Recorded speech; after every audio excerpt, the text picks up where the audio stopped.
vashishyate. Om Shanti Shanti Shanti.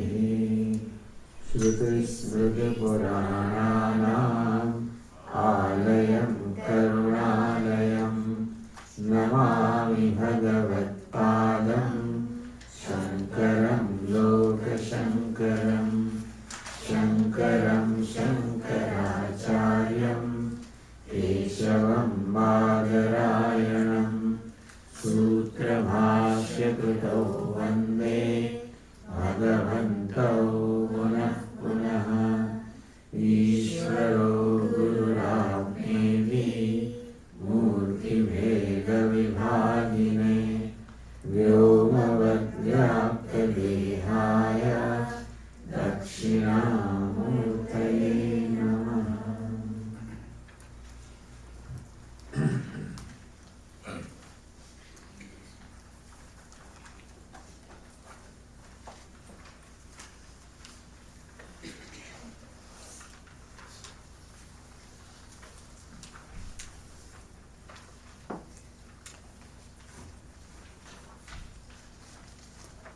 Let us read the verses here.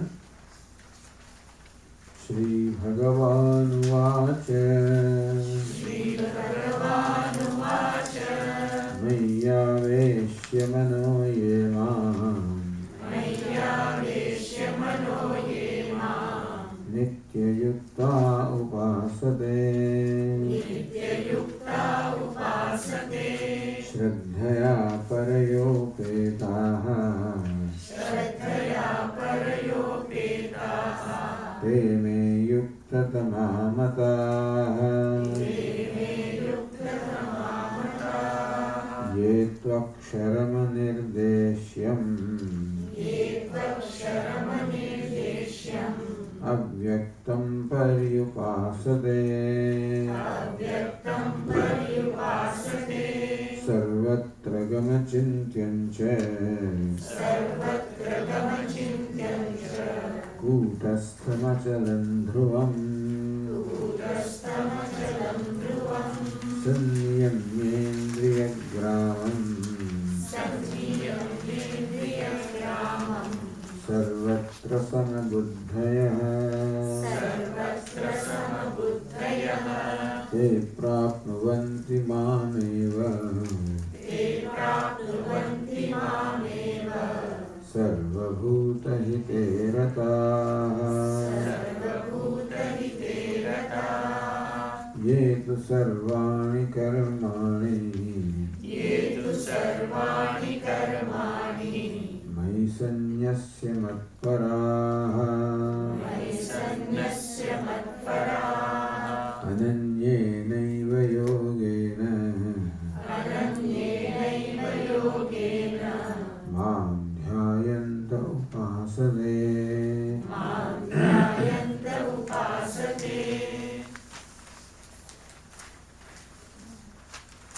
Explaining to us the mode of worshipping Saguna Brahma, Brahman with attributes.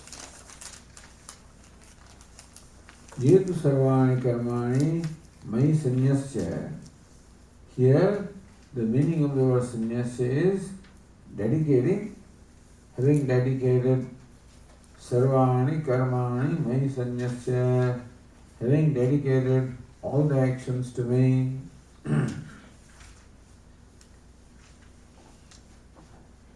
Whatever be our understanding of God, but the understanding of God that Bhagavad Gita provides is that whatever is Ishvara. In the previous chapter, in the 11th chapter, Lord Krishna had shown his cosmic form and showed that everything he is the self of all. And that way, whatever is in front of me is a manifestation of Ishvara. That is the broadest concept of Ishvara, which includes everything. The concept of Ishvara that Vedanta provides is all inclusive. Nothing is excluded from Ishvara.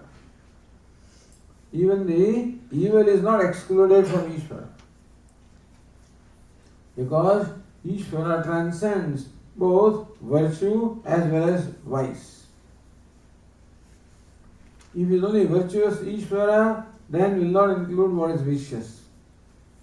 Ishvara is only good, he will not include what is bad. It is nice to think of Ishvara that is good, that is right. Ishvara, of course, but then his goodness is not something that is just opposed to badness. His goodness is something that even includes or accommodates badness, you follow?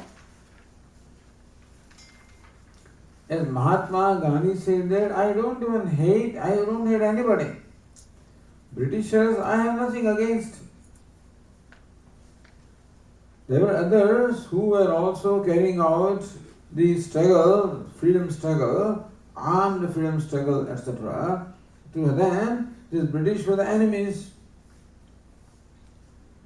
To Mahatma Gandhi, British also were not enemies, only injustice was the enemy. I'm fighting against injustice, not against British. It is possible therefore that if British had been ruling India in a just manner, then perhaps this freedom struggle may not have occurred from Mahatma Gandhi's side. Anyway, the idea is that Ishvara, the concept of Ishvara that we have, accommodates all, good and bad all, because it transcends both good and bad, transcends the virtue and vice. Therefore, he can be present everywhere. To give you the example of what is meant by transcending, the familiar example of Vedanta is the rope snake example.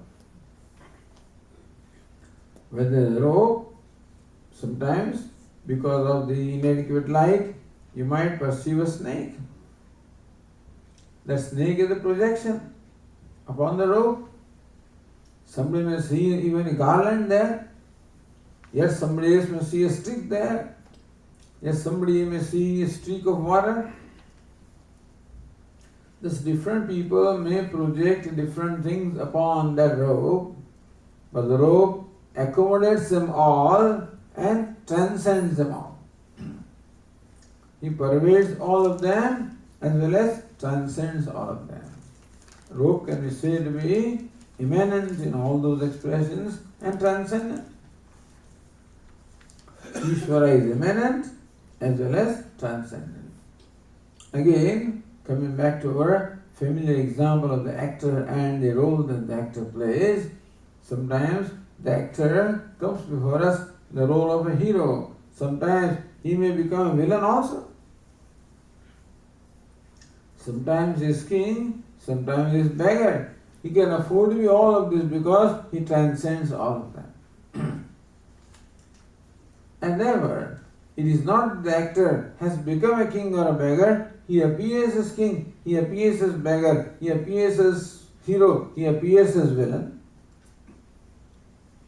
So Ishvara has not become evil. He appears as good and bad, good and evil, right and wrong. In all of these are nothing but all of these are appearance of Ishvara. So with this understanding of Ishvara, whatever action you perform them as dedicated to Ishvara, who is the self of all. The name is Vasudeva. So, Vasudeva, of course, is the name of Lord Krishna.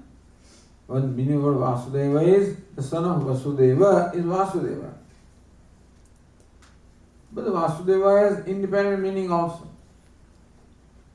Vasuschaso Devascha. One who is Vasu as well as Deva is called Vasudeva.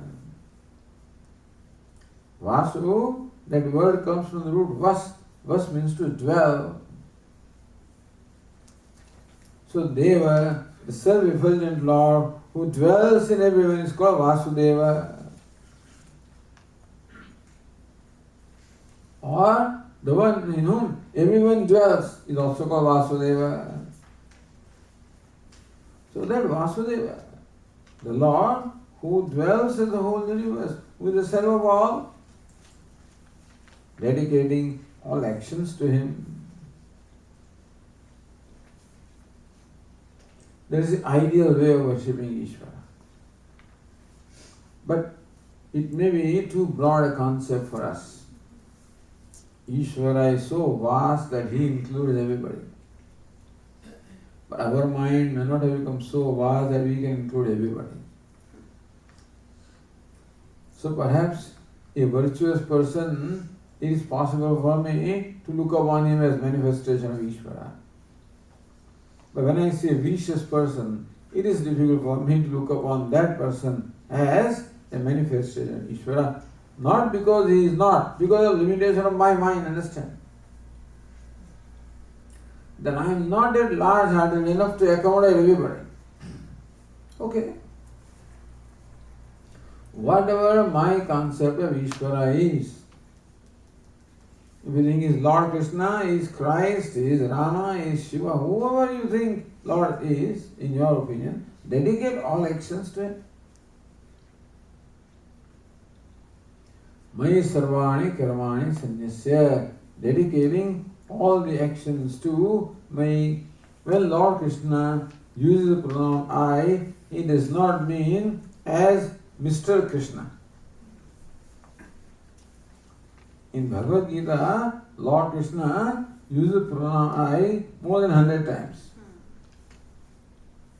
By that time, he does not mean the son of Vasudeva or son of Devaki. He means Ishvara or God or Brahman. Only in one or two cases he has used the pronoun I as the Vasudeva's son. Vrishninam Vasudevosmi, in the 10th chapter, Lord Krishna said, among the Vrishninam Vasudeva, then he meant the son of Vasudeva. Bhaktosi me sakha cheti, hey Arjuna, you are my devotee and you are my friend. At that time he uses, the pronoun I as Krishna. But otherwise, the pronoun I is used. So when for example, the Gita says, Sarva dharman parityajya mamekam sharanam vraja. Give up all other preoccupations and totally surrender to me. Now what does that mean? That me is not just Krishna, Lord as Krishna. It is me as a Lord as described in the Gita. Because nowhere in the Gita do you find description of Krishna as a son of Vasudeva or Devaki, etc. We don't find that description. We don't even know how many hands and legs he had, There's a debate. Sometimes we question whether Lord Krishna was the charioteer of Arjuna. Did he have two arms? Did he have 2 arms or 4 arms? Because in the 11th chapter, Arjuna said to Lord Krishna, please appear before me now, Chaturbhuja, in the form with 4 arms. And so, somebody says that Lord Krishna was driving chariot with 4 arms. But Drishtvedam Manusham Rupam, Manusham means a human form, that means 2 arms. So they are the specific places, but otherwise, nowhere in the Bhagavad Gita is Lord described as having 4 arms, 2 arms, wielding these weapons, etc. Because it is not a personal God, it is the universal God. A concept of God to whom everybody can relate. If God is presented merely as Lord Krishna, son of Vasudeva, then some people may not be able to relate to that. But here is the universal concept of God, who is all-inclusive. This is the concept of God, where God includes everybody, everything, He accommodates everything. Samoham sarvabhuteshu name dveshu sina priya. Lord Krishna says that everybody is equal to me. I have no partiality for anybody, I have no hatred for anybody.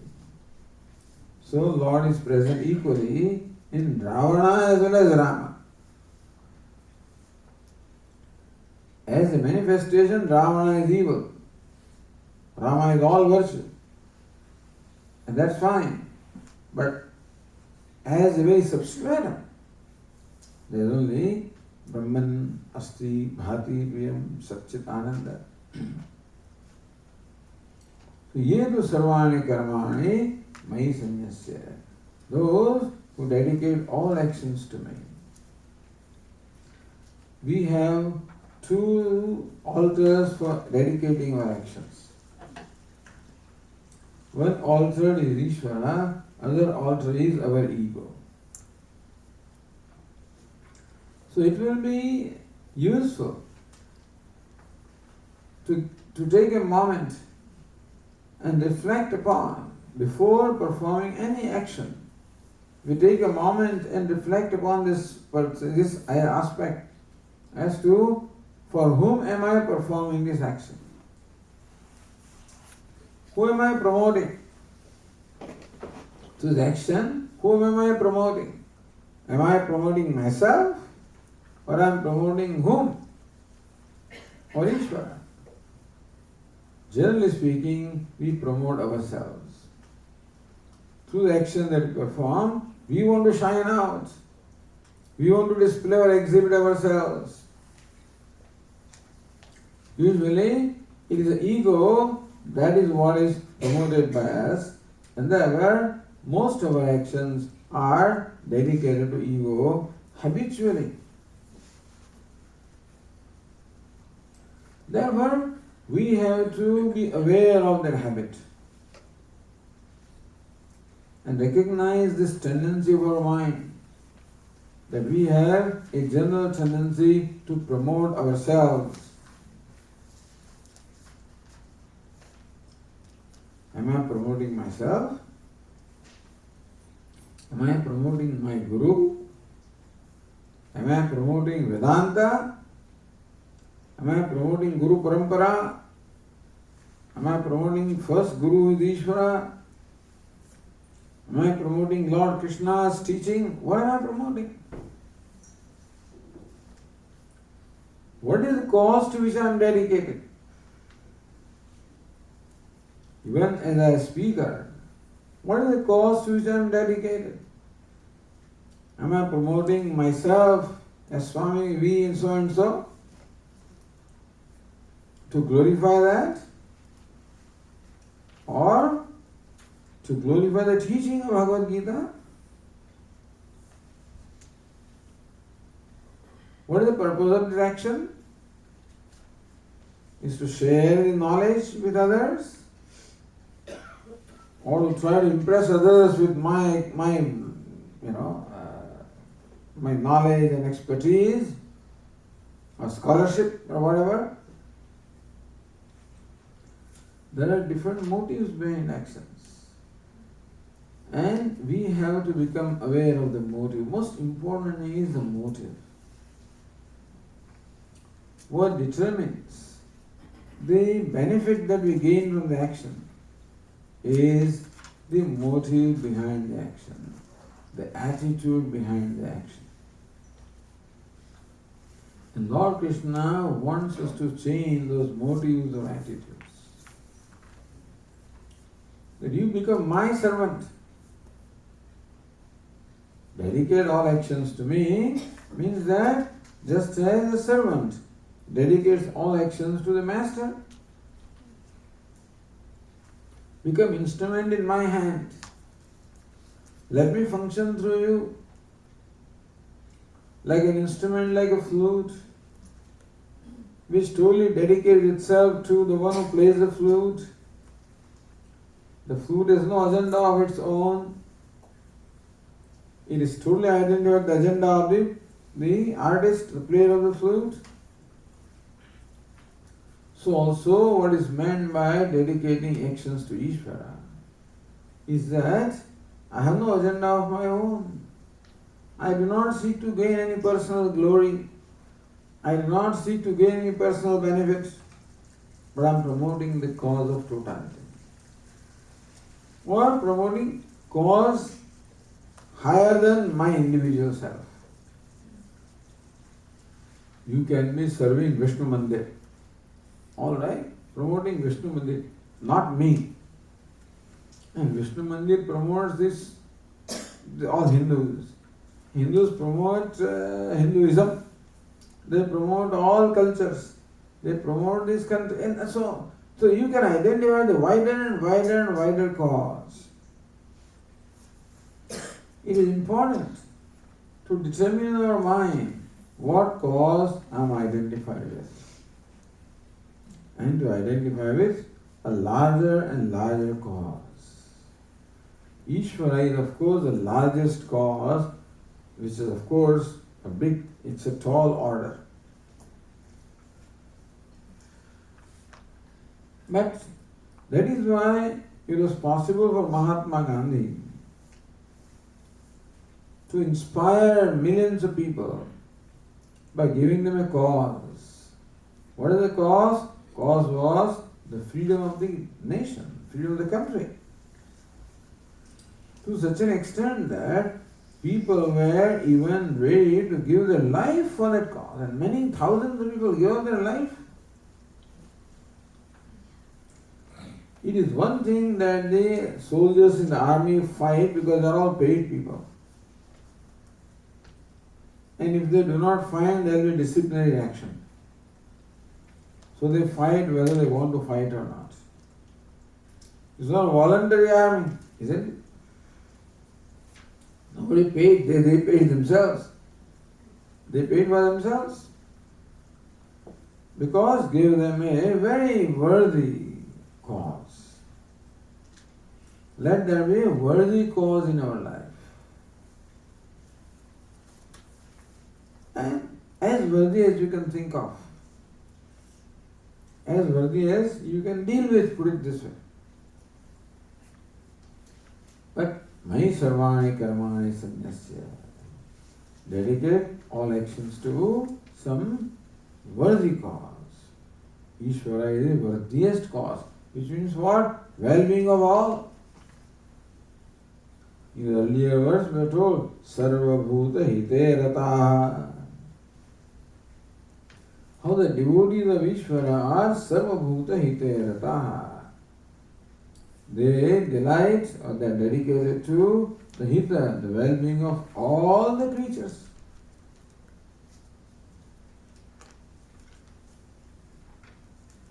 Sarvatra Samabuddha, seeing all of them as equal.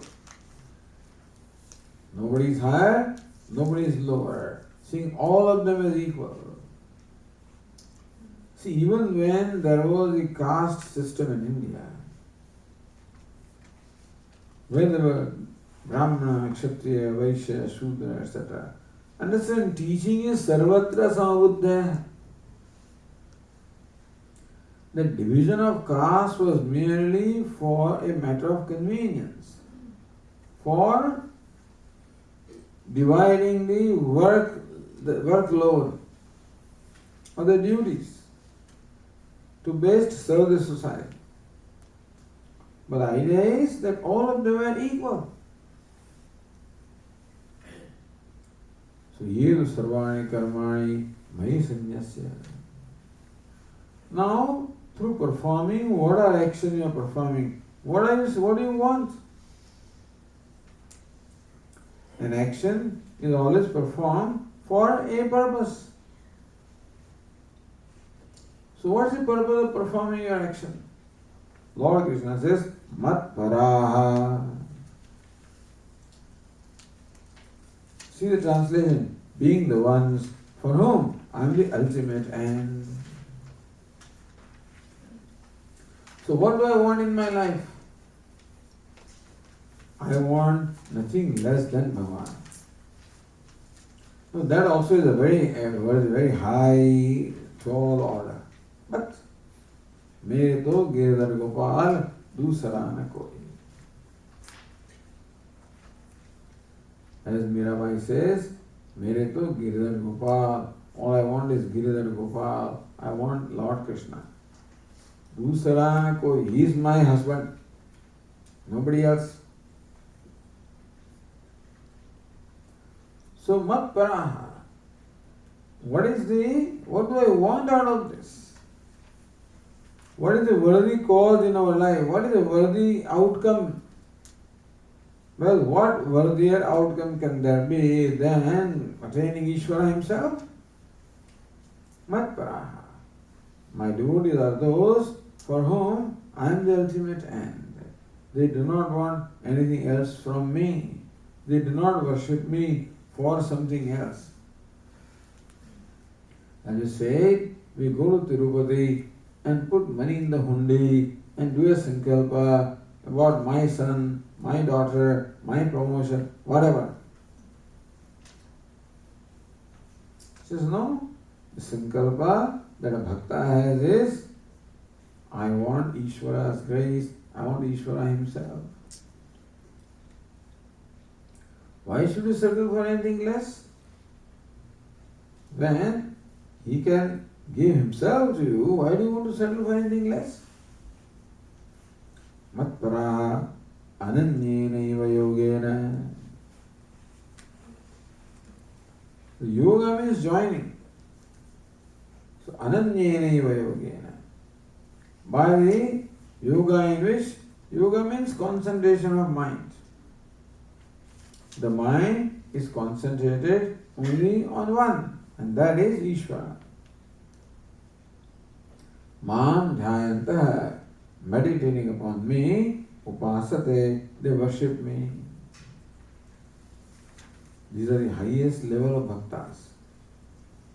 But it is, we should know what the ideal is. We may not be able to measure up to this ideal at this point, which is okay. But at least we should know the ideal as to how much we have to grow. All of this is a matter of growth. How much we are growing in our large-heartedness, in our inner purity, inner dedication, inner selflessness.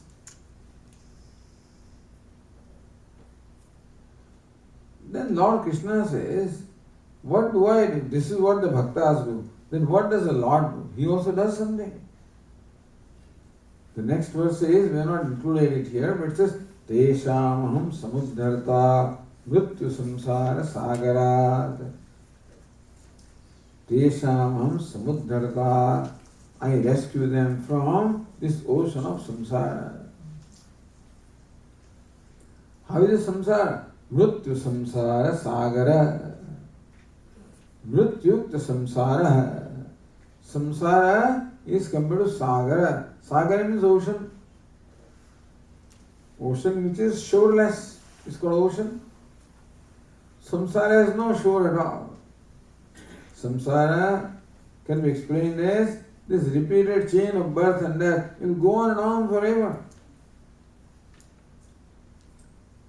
Or sometimes called bhavasagara.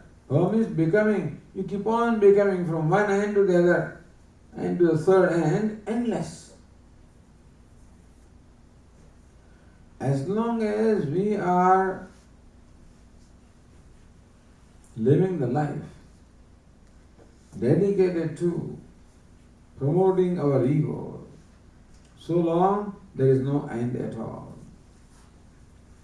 Because this ego is like fire. And more you feed to fire, more the fire demands. So more you satisfy ego. Ego says, I want wealth, give the wealth to ego. It says, I want power, give power. I want prestige, prestige. I want fame, I want more power, more fame, more this, more that. And thus this poor jiva strives from one birth to the other. Unfortunately, in the process of satisfying ego, you might also do things which may not be worthy, which may not be virtuous. Because some ego overrules us, and therefore sometimes doesn't bother whether the action is right or wrong, and so many wrong actions also are performed. And so we go on from one end to the one birth to the other. It's a never-ending cycle. And if by satisfaction of ego, if we were getting happiness, that is all right. If satisfying ego give me happiness, I don't mind. But it gives me more misery than happiness. When I satisfy ego, momentarily ego is happy, is slow, is bloated. Next moment is hungry, like fire, want more. So I struggle hard again to fulfill its agenda. It's happy for a moment, immediately comes with another agenda. Therefore, a life dedicated to satisfying the ego or fulfilling the desires of ego, gratification of ego, a life of gratification. Most human beings live a life of gratification. Either they want to gratify their senses by providing them all pleasant, pleasurable objects, or they want to satisfy their emotions by providing all emotionally pleasant people or objects, or they want to satisfy their intellect by providing them new, everyday, new exciting things to know, and or they want to satisfy the ego by giving it more power and more prestige. Usually, the life of a human being is dedicated to gratification. The more you gratify the self, more demanding it becomes. That's a miserable life. So therefore, life is full of misery. That's called mrityu. Death means every moment we are suffering from one misery or the other. There is a mrityu samsara sagara. The samsara sagara, the ocean of samsara, is all filled with mrityu, of the death or misery, in which this poor jiva is floating or drowning, I should say. Lord Krishna says, Teshamaham samudharata mrityu samsara sagarat. I rescue them from this ocean of the ocean of samsara filled with mrityu or misery. When will you do that, Lord? Bhavana chirat parta. As soon as I find that my devotee is totally dedicated to me, he is a bit jealous. He wants all attention. You know, there are some children who are very demanding. Little children. They know how to draw attention of everybody. And the elders start talking to each other, they'll make all kinds of, he'll keep on jumping up and down, crying, do something or the other to draw everybody's attention. Similarly, Lord wants all attention. There should be nobody other than me in your life. As soon as the bhakta of the devotee reaches a point, ananyenaiva yogena, there is a yoga which knows nobody other than Ishvara. If the devotee's life is totally filled with commitment to Ishvara, then my actions also are for Ishvara, and I want only Ishvara. I think only of Ishvara, nobody else. He is totally absorbed. At that moment, I lift him from the ocean of misery. Maya Veshitesam, because the chetas of mind is completely centered on him. Therefore,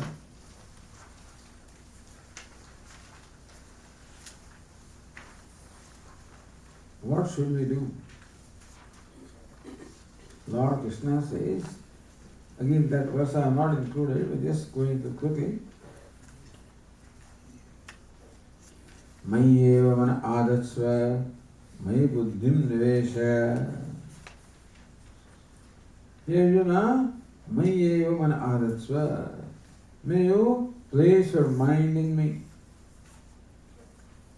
May buddhim nivesha. May your buddhi enter into me. Meaning that dedicate your mind and intellect to me. Mind is the emotional faculty and intellect is the thinking or the knowing faculty. Sometimes this antahkaranam or the mind is looked upon as consisting of 4 faculties. Manaha, buddhi, chittam, ahankara. Sometimes, however, the 4 are reduced to 2. Manaha and buddhi. So other 2 are included in here. So basically, who am I?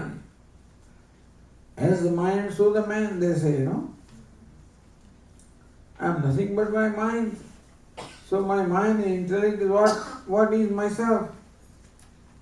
Intellect means what my knowledge is, what my understanding is, what my concepts are, what my decisions are, what my understanding is.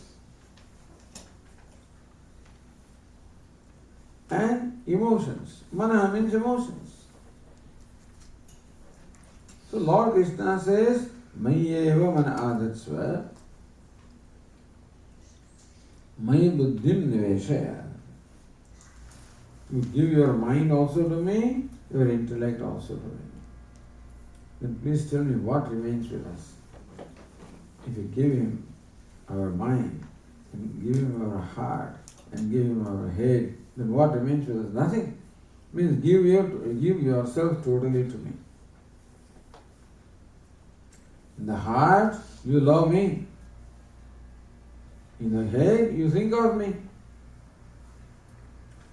So you have been given an intellect with which to think, to inquire, to know. So may this intellect be totally devoted to understanding and knowing the Lord. So hey Arjuna, you know me with your intellect, listen to my glories, listen to the scriptures and understand me more and more. Let your we have an intellect, but normally the intellect is utilized for thinking of what will be the next. When I go to the vacation or next vacation, what will be the next vacation spot? How to go there, how to plan, all of these things take place in intellect. Or what my next business project will be, what my this will be. Intellect is there, but usually intellect is utilized for maximizing the worldly gains. And the mind also we have, heart also we have. And that is generally attachment to my near and dear ones. So Lord Krishna says, have attachment for me and nobody else. Meaning that, may you withdraw your attachment from everything else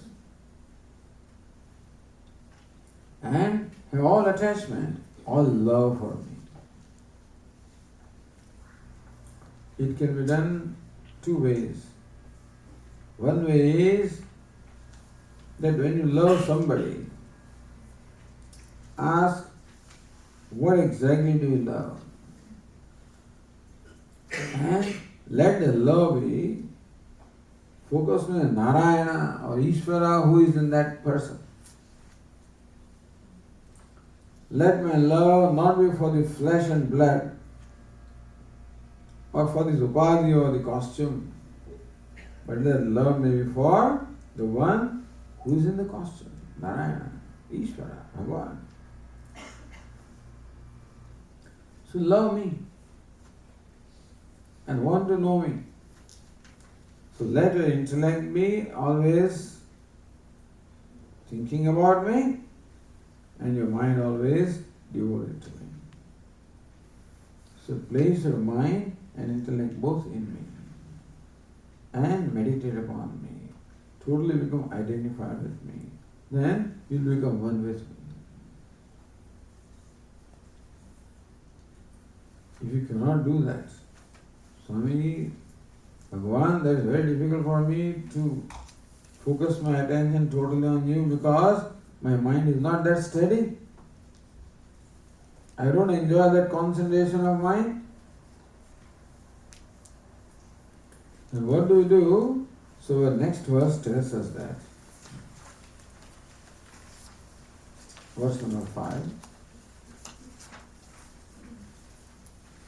अथ चित्तं समाधातुं न शक्नोषि मयि स्थिरम् अभ्यासयोगेन ततः मामिच्छाप्तुं Dhananjay.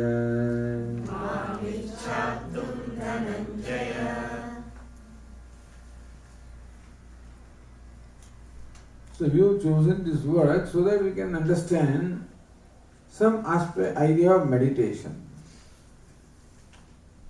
Atha chittam samadhatum na shaknoshi mayi sthiram. Atha chittam mayi sthiram samadhatum na shaknoshi. Here Arjuna, if you are not able to establish your mind steadily on me, because mind is not that steady, that it will be absorbed in Ishvara all the time. Or even when I meditate also, the mind is not steady. It is prone to getting distracted because it has the other agenda also. If Ishvara is only agenda, then of course mind will be focused on that. But so far mind has many other agenda also. It has many likes and dislikes. It also still it likes many things in the world. It has attachments and aversions. So Lord Krishna says, Atha chittam samadhatum na shaknoshi mayi sthiram. If you are not able to steadily establish your mind on me, that's called samadhi. There is a verse which tells us the 4 stages. Uttama sahajavastha, dvitiya dhyana dharana, tritiya pratima puja, homayatra chaturthika. Uttama sahajavastha. Sahajavastha. When your mind effortlessly is focused upon your object of meditation, which is called samadhi. Effortlessly the mind is established in the object of meditation. This is called sahajavastha. That's the best. That's the goal. If that is not there, dvitiya dhyana dharana. Then dhyana means meditation. Dharana means concentration.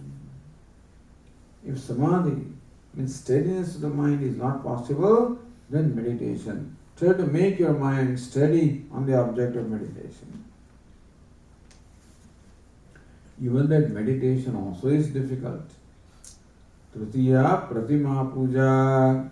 Then the third is the pratima puja, worshipping an idol, worshipping a murti, worshipping Lord in murti. We don't worship murti or idol. We worship Ishvara, but through the agency, through the symbol of or alambana of a murti. Tritiya pratima puja. Even that also requires certain amount of steadiness. You have to sit down for a period of time. And you have to engage your mind in activities centered upon that Lord, Ishvara, in that murti. Even that also is difficult for you. Homa Yatra Chaturthika. Then fourth is Homa and Yatra. Homa means performing this rituals, Yatra means the pilgrimage, etc. So it depends upon the steadiness of the mind. For a person whose mind is very unsteady, quite restless, engage that mind in activity. So let the restlessness of the mind be channelized through activities such as Homa, such as Yatra, such as pilgrimage, such as the rituals, etc. With that practice, when your mind becomes somewhat steady, then now engage in puja, which is in one place. Pratima puja, worshipping Lord through a pratima, through a symbol. That all depends upon the culture. So the Hindus are all used to worshipping Lord through form. But you may come from a culture where you are not used to worshipping a form, doesn't matter. Whatever be your form of worship. Second stage is worship. Third stage is meditation. And that culminates into samadhi or total steadiness of the mind.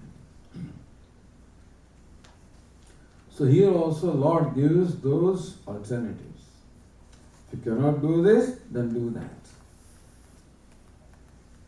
Most of you must be familiar with the Satyanarayana Puja. That they give Anukalpa. They say that for Bhagavan, you should make prasad, halwa, from wheat flour. 1 1/4 pound of wheat flour, and that much amount of ghee, and that much amount of sugar crystal, etc. If wheat flour is not available, rice flour. If 1 1/4 pound is not available, 1/4 pound. If sugar is not available, jaggery, So, but do something. It's called Anukalpa. If you can't do this, do this. If you cannot do even that much, do that much. A little less and less. So in this 12th chapter also, Lord Krishna gives us 4 steps. The highest step is when the mind is effortlessly absorbed in Lord. But when that is not possible, atha chittam samadhatum na shaknosi mahi sthiram. Arjuna, if you are not able to focus your mind, establish your mind steadily on me, then through the yoga of abhyasa. Abhyasa means what? Repeating is the same action is called abhyasa. Although in our vernacular languages, we use the word abhyasa for study. But here, abhyasa means repeating that action, so doing the action again and again. For example, you are repeating in your mind a mantra says Om Namah Shivaya. Let us say Om Namah Shivaya, Om Namah Shivaya, Om Namah Shivaya. Repeating again and again is called abhyasa.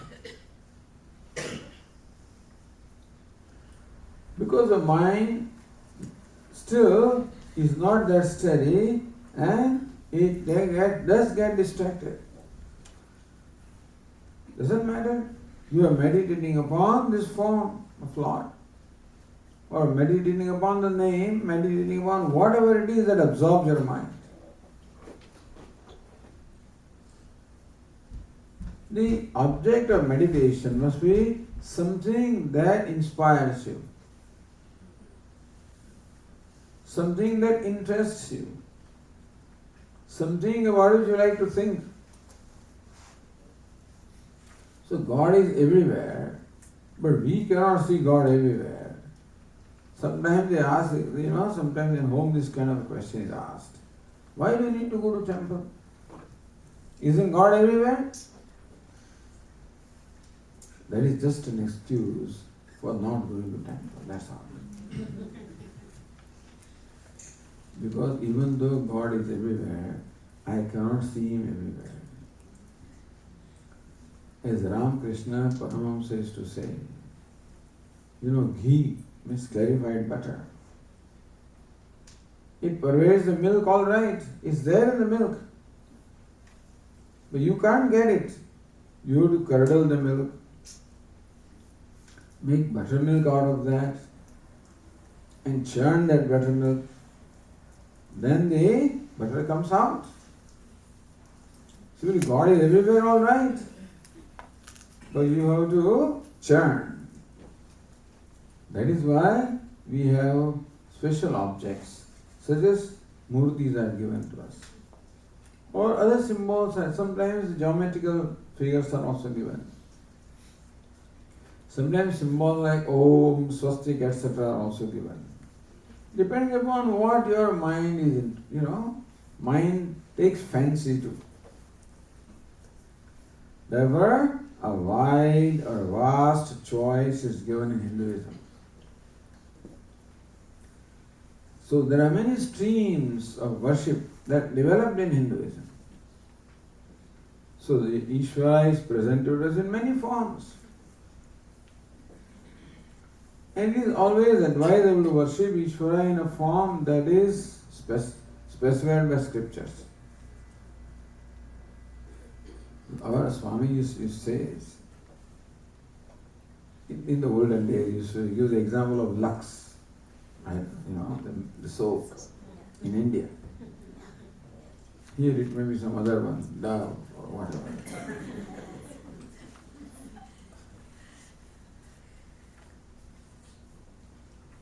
So, those people manufacturing Dove must have spent millions of dollars in creating in your mind this equation, soap means Dove. So when you go to the store, ask for Dove, you don't ask for soap, you ask for Dove. And that has taken a long time to happen. Similarly, we are told Ganesha. Ganesha means Lord. Sri Krishna means Lord. Sri Rama means Lord. Shiva means Lord. So over thousands of years, these forms have come down to us. And right now in your mind there is a fixation. When you think God, automatically you think of Ishtadevata. Somebody Ishtadeva is Krishna, Rama, Shiva, Ganesha, Hanuman, Devi, and others. Subramanyam. Swami ji माफ करना, मैं एक आपको मेरे प्रण में आ रही है बात. ये पूरा हो जाने का बाद आप पूछना, हाँ?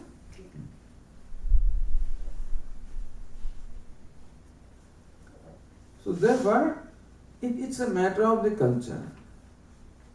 Everybody is not raised in the culture of worshipping forms. So there is no insistence. Whichever way you want to worship Ishvara, whatever absorbs your mind. These are all beautiful forms given to us because we like always beauty. We like glory. So different people have different kinds of likings. Therefore, different forms of worship are given to us. So choose something which interests you, which inspires you, which absorbs your mind, thinking about which gives you joy.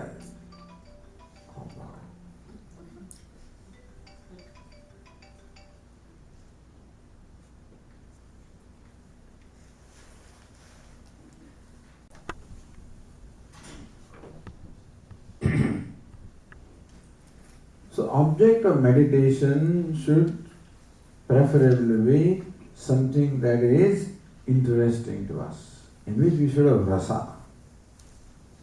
Our mind always wants pleasure out of whatever it does. See, one of the reasons why we have difficulty in meditating is because we do not necessarily enjoy the object of meditation. But if object of meditation is attractive to us, that is why so many attractive forms are given to us. So choose a form, choose a name, choose a symbol, choose whatever it is that attracts you, fascinates you. But Swamiji, I don't have fascination for any devata. Then create one. Choose a devata. Choose Lord Krishna, Lord, whatever you like, you choose. And then listen to the glories. We have Puranas for every devata. For Sri Krishna there is Bhagavatam. For Sri Rama there is Ramayana. There is Ganesha Purana, Shiva Purana, Devi, Bhagavatam. Every devata, we have 18 Puranas and 18 Upa Puranas. So go to them, listen to their glory, read them, know more and more about the deity, and more you know about the glories and greatness of the devata, the more and more interest will be created. So we have to simultaneously make an attempt also to create an interest in what we are meditating.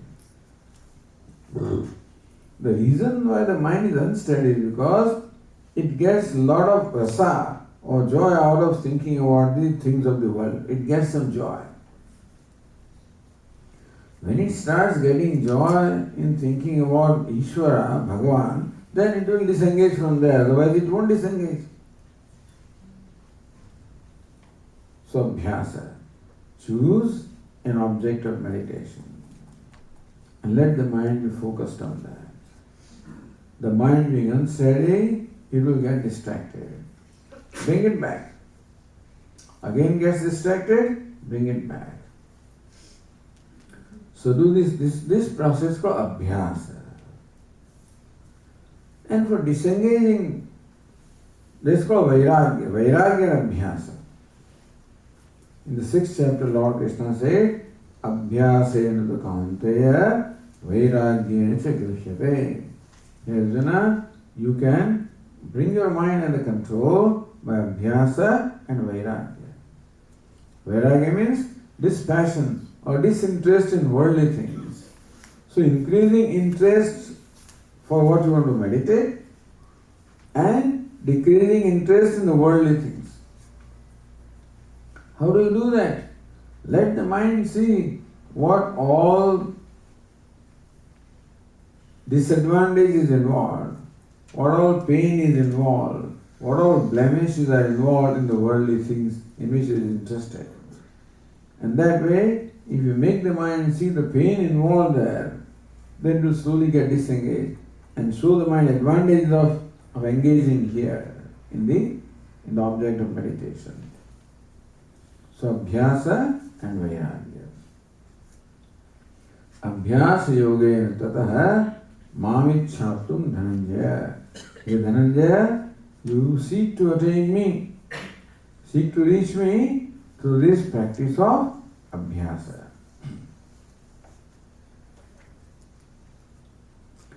But Swamiji, even that is difficult for me. Meditation requires some control of the mind. Mind is not in my control itself. What am I to do? There is a lot of energy in the mind, a lot of restlessness in the mind. Alright? Abhyasep, that verse is not here. Abhyasepya samarthosi mat karma paramo bhava. Alright, Arjuna, if you cannot meditate on me, doesn't matter. Perform actions dedicated to me. What is meant by actions here is special actions like puja. You may have heard of this ninefold of bhakti: Shravanam, Kirtanam Vishnoho, Smaranam, Padasevanam, Archanam, Vandanam, Dasyam, Sakhyam, Atmanivedanam. So one of the things you can do is Shravanam. If you cannot meditate, don't worry. Shravanam. Listen to the glories of the Lord. Expose yourself to the katha.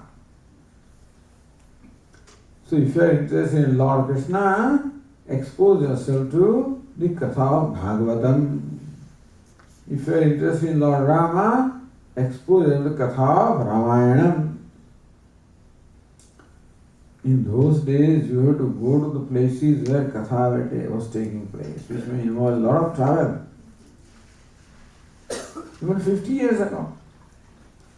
Now, of course, Katha comes to you through television, through DVDs, through audio, video and whatever. So, and of course you have the books in front of you. So first is Shravana. Listening to the glories of the Lord is an excellent way of developing bhakti. Listening to the glories of the Lord, that's how the bhakti bhava, the devotion in you will slowly rise and grow.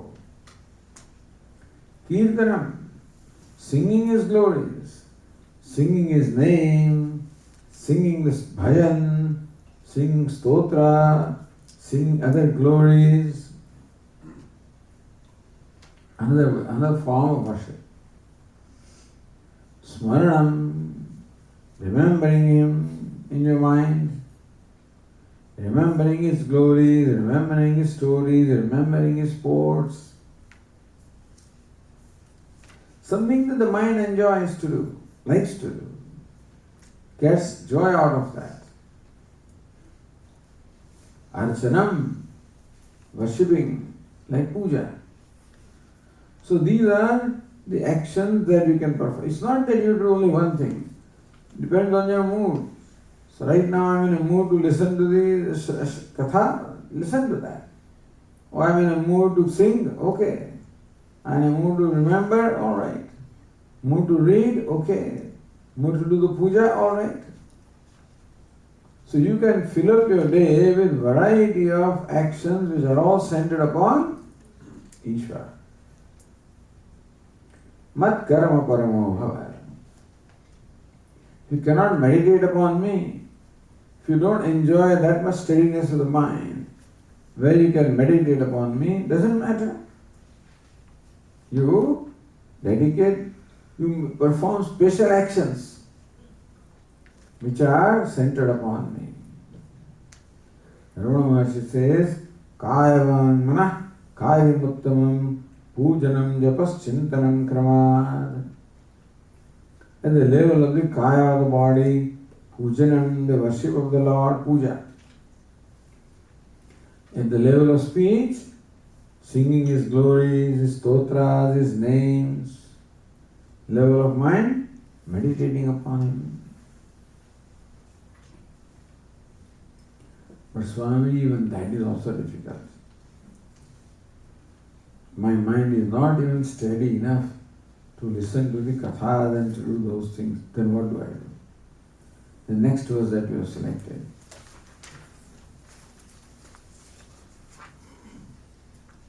Athayitadapyashaktosi कर्तुं मद्योगमाश्रितः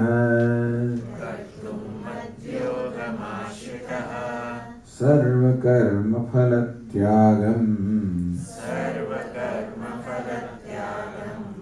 ततः कुरु यतात्मवान्.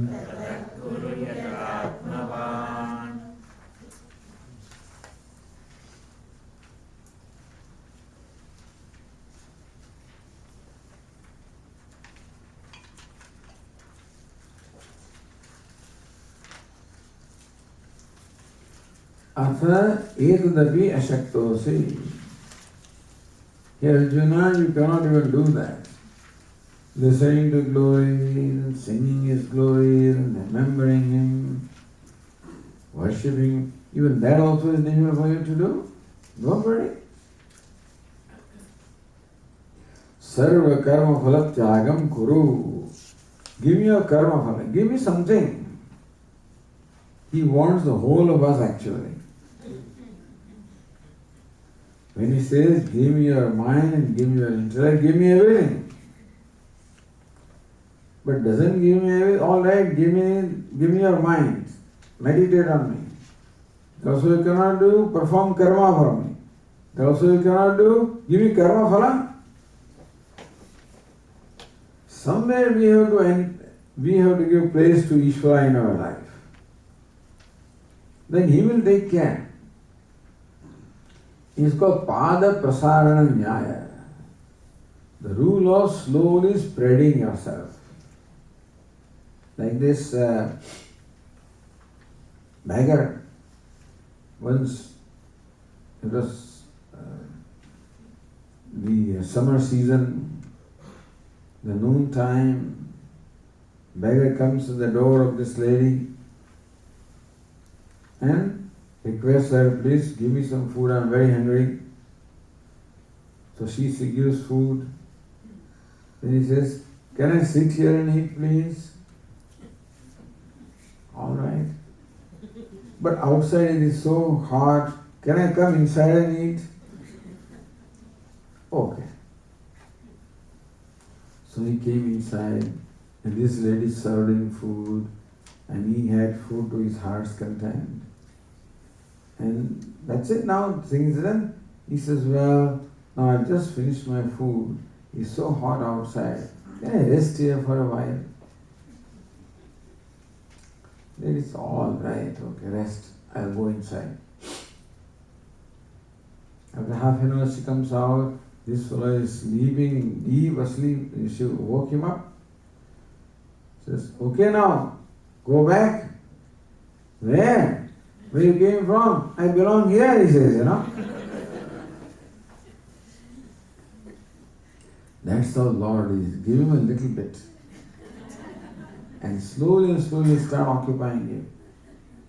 That is his nature. But he also wants somebody to worship him, And so, to find a devotee is not easy. So when you find here is somebody dedicated to me, then he is very interested. So he says, give me something. If the karma means actions you cannot give me, because the whole day I sing your glories and listen to your glories, then what will happen to my family? How am I going to support them? So I cannot perform all actions for you. And Lord Krishna says, it is giving karma phala tyagam. Karma phala, the result of the action. Give me that much. So how do we give or offer the result of the action to Ishvara? See, whenever we perform action, some result or outcome is going to be there. What is meant by offering outcome to Ishvara is accepting outcome as the prasada of the Ishvara. So whenever you receive the outcome of your effort, remember me, that this comes from Ishvara. And whatever comes from Ishvara is called prasada. Therefore, accept whatever comes to you as prasada or grace of Ishvara, grace of God. It is that time you'll remember me. See, if you are totally absorbed in me, then your remembrance of me is natural, effortless. If that is difficult, you meditate on me, then you remember me when your mind is focused on me. Or meditation, remember me. If that is difficult, remember me at least when you are performing actions. If that is difficult, then remember me at least when you are receiving the result of the action. And understand that whatever situation presents itself before us is the karma phala. Right now I am in front of you, your karma phala, and you are in front of me, my karma phala. So every moment is the result of one or the other action. Nothing happens without any reason. So whatever happens must have some reason. And so some karma has to perform for this present to happen. Therefore, accept whatever comes to you, whatever situation, whatever event, whatever circumstances, whatever presents itself before you, accept it as prasada, as the grace of God, gift of God. But Swamiji, gift is always sweet. Every time the circumstances are not always sweet. So whatever is gift. एक झोली में फूल भरे एक झोली में कांटे. All right. Sometimes flowers come to you. Sometimes thorns also come to you. Leave that decision to Him. What you should get, what is meant is that may you not make a decision on what should come to you. Leave that decision to Ishvara, to Him. And respect His decision. If you have Shraddha and Bhakti, then we respect His decision. I have trust, we were discussing Shraddha, day before yesterday also. That there is a trust on the part of the devotee or bhakta that he is my well-wisher. He wishes well of me. He would never want to hurt me. He would not want to punish me. But sometimes the mother has to be cruel even to be kind. Sometimes it happens. If the child is suffering from fever, then the mother has to administer medicine. And when we were growing up, the primarily medicine was Ayurveda medicine, which is always bitter. And so, mother has to administer this bitter medicine to the child. Child hates that. And so doesn't cooperate with mother. He doesn't want to drink that medicine. The mother catches hold of him and with one hand holds him, other hand takes that bitter medicine in the spoon. If the child doesn't open the mouth, presses the nose, so mouth is open, and push that medicine into the mouth.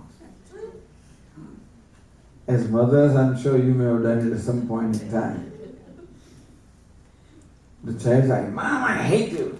In India, we never say that, but here, today's child is, Mom, I hate you. Whether you hate me or you love me, you have to take this medication. The child thinks that mother is very cruel. But sometimes mother has to be cruel in order to be kind. And so, we look upon Ishvara as mother. And even though the situations coming before us may not always be favorable, it cannot be. Life is like that. Sometimes it is compared to a wheel. Niche gacchati uparicha dasha chakranemi kramena. Like chakranemi, like the rim of the wheel goes down and up. So there is nobody, whatever, before whom there is always a favorable situation. There is nobody born on this earth. It is the nature of life to present before us the pleasant and unpleasant. The life consists of dvandva, the pairs of opposites. Sometimes man and respect, sometimes disrespect, sometimes honor, sometimes dishonor, sometimes praise, sometimes censure, sometimes comfort, sometimes discomfort, sometimes birth, sometimes death, sometimes heat, sometimes cold. That is how life is made. Like a wheel, it keeps rotating. It is never the same next moment. This is also the nature of samsara. So Lord Krishna said in the second chapter, Matras parshastu kaunteya shitoshna sukhadukkadaha agamapayana anityaha tam stitikshasva bharata. Here Arjuna, whenever you interact with the world with the sense organs, there will be some experience which will be one of heat or cold, pleasure or pain, honor or dishonor. Let these things come and go. You don't interfere. Tam sitikshasva. You put up with them. Let them come and go. So, whatever comes before us is taken as prasada. As gift of Ishvara. If the pleasant comes before us, be happy. That Ishvara, this is blessing, this is a clear blessing of Lord. If unpleasant comes, then accept it as blessing in disguise. Whatever comes is blessing. This looking upon karma phala as prasada of Lord is called offering karma phala to Him.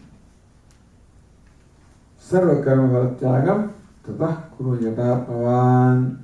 That requires yatatmavan. Yatatmavan means what? The one whose mind is disciplined. You have to remember. Because what happens is, because of raga dveshas, we get swept away in the events. When an event happens, I habitually react. If it is unpleasant, I reject it. I resist, I reject whatever is not suitable to me. That is our usual reaction. So Lord Krishna says, Yatatmava. May you become one with an alert mind. Remember every time, prasada, prasada, prasada. Sometimes prasada is sweet, sometimes it is bitter. So even recently, what just went was the month of Chaitra. Now the Vaishakha is started. For those who begin their month from the new moon day. So in India, many of you may be familiar that in the month of Chaitra, it is customary to every morning take some juice of neem leaves. Neem tree has leaves which are bitter. The juice of the neem leaves is bitter. But it's customary to take that bitter juice in the morning. They say that if for a whole month you take that neem juice, for the whole year you will never fall ill, you will never have fever. So they say. But at least on the first day of the Chaitra month, which is a New Year day for many. So in India, many people have different the calendars. So the New Year falls on different dates. For the people in Gujarat and Rajasthan, the New Year is on the first Pratipada of the month of Kartik. For large part of India, it is the Pratipada of the Chaitra. For the Tamilians, the New Year is 14th of January, 14th of April, when the sun enters the Aries. For some people, even the Ugadi, so for the Telugu, they have a different New Year. Anyway, but that is a day which is a very auspicious day, the first day of the month of Chaitra. And it is customary that day at least you have to drink this juice. And so they offer that as Naivedya to Lord. And that is a prasada. We are not very happy with that prasada as children, but you have to take it. Then there is some sugar crystal also they keep you afterwards and then give you that. So first drink that. So prasada can be bitter also, but still is prasada. But bitter thing may be bitter in taste, but may be beneficial in health. So this bhakta has this trust in Ishvara, that whenever he gives pleasant situation, it is to encourage me. When he gives unpleasant situation, it is to help me grow. Because if everything goes as we want, we will never grow. We will get spoiled. Therefore, the difficulties will come, hardships will come, unfavorable situations will come. We feel yatatmavan, be alert in mind, remind yourself this is Ishvara's grace, and thus gracefully accept it. So graceful acceptance of a situation is called prasada buddhi. What is graceful acceptance? Acceptance in which there is no resistance. There is no blaming. Often when things do not go our way, we blame somebody. We reject, we resist, we blame. When the mind is free from resistance, rejection, blaming, accusing, it is in a mode of welcoming. That is called prasada buddhi. And that is what is meant by offering results to the Lord. So this is how our bhakti begins. The beginning of the devotion to Lord is by beginning accepting whatever comes before me as prasada or grace of the Lord. So at least we remember while receiving the result. I succeeded, thank God. I failed, Ishvara's grace. For me to teach, learn something. Learn and grow. So that way one can maintain the poise of the mind. Samatvam yoga uchyate. Siddhi siddhyo samo bhutva samatvam yoga uchyate. Maintain equanimity with the mind in pairs of opposites. In success and failure, honor and dishonor, etc. So tatah kuru yatatmavan. Lord Krishna says, Shreyo hi jnanam abhyasat, jnanat dhyanam vishishyate, dhyanat karma phala tyaga, tyaga shanti antaram. Knowledge is better than practice, and realization, meditation is even better than knowledge. But better than meditation also is karma phala tyaga. So highest is meditation, and Lord Krishna says, even this is better than that. Because, some people always insist that we will always do the best. I'll start with the best. So they always want to start with meditation. So Lord Krishna says, karma phala tyaga is even better than meditation. Even though karma phala tyaga means the prasada buddhi is the first step, and dhyana is the fourth step. And still Lord Krishna praises this, so that Arjuna will take it up. Karma phala tyaga. There was Swamiji whose name was Akhandananda, quite a famous Swami. And some devotees of Swami will go to his mother and say to Swamiji, and say to mother, "Oh ma, this Swamiji is all right, you are the most important to us." He says, why? Because if you were not there, he would not be there. Similarly, karma phala tyaga is a mother. If that is there, others will be there. If karma phala tyaga is there, then someday karma tyaga will be there. If karma tyaga is there, then abhyasa will be there. If abhyasa is there, then dhyana will be there. Then sahaja avastha will be there.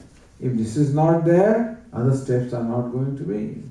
Therefore Lord praises thee, then says tyaga shanti anantaram. As soon as tyaga or renunciation happens in the mind, there is shanti, there is peace in the mind. So whenever the mind is restless, agitated, remember that you are holding on to something. What am I holding on? Let go. Letting go brings about a peace of mind. Holding on to things brings about the agitation. And letting go brings about the peace of mind. Well, we'll continue with the rest of the verses tomorrow. Om